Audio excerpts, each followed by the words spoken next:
உணவளிக்கும் உழவர்களுக்கு உற்ற தோழனாக விளங்கும் மாடுகளை கொண்டாடும் வகையில் இன்று மாட்டுப் பொங்கல் கொண்டாடப்படுகிறது. தமிழர்களின் மிக முக்கிய பண்டிகையாக இருந்து வரும் பொங்கல் பண்டிகை கோலாகலமாக கொண்டாடப்பட்டு வருகிறது. நேற்று புதுப்பானையில் பொங்கலிட்டு சூரியனுக்கு படையலிட்ட மக்கள் தைப்பொங்கலை உற்சாகமாக கொண்டாடி மகிழ்ந்தனர். அதன் தொடர்ச்சியாக வேளாண்மை செய்வதற்கு உறுதுணையாக இருக்கும் மாடுகளுக்கு மரியாதையும் நன்றியும் செலுத்தும் வகையில் இன்று மாட்டுப் பொங்கல் கொண்டாடப்படுகிறது.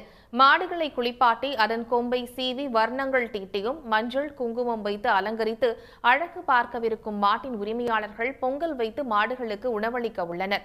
மாடுகளுக்கு புது கயிறு சலங்கை கட்டி ஊர்வலமாக அழைத்துச் செல்ல உள்ளனர். பல ஊர்களில் மஞ்சு விரட்டு மற்றும் ஜல்லிக்கட்டு உள்ளிட்ட மாடுகள் சார்ந்த வீர விளையாட்டுகளை நடத்த உள்ளனர். விவசாயத்தின் தோழனாய் வீரத்தின் அடையாளமாய் விளங்கும் மாடுகளுக்கு நன்றி செலுத்தும் இந்த மாட்டுப் பொங்கல் பண்டிகை இன்று களை கட்ட உள்ளது. இதனிடையே மாட்டுப் பொங்கல் பண்டிகையை ஒட்டி நாமக்கல் மாவட்டம் குமாரபாளையத்தில் சலங்கை, முச்சாணி, கழுத்து பூட்டு, மாட்டு கயிறு, மூக்கணாங்கயிறு, கொம்பு கயிறு என பல்வேறு வகையான கயிறுகள் விற்பனை களை கட்டியது. மாடுகளை அலங்கரிக்க தேவையான பொருட்களை விவசாயிகள் ஆர்வத்துடன் வாங்கிச் சென்றனர்.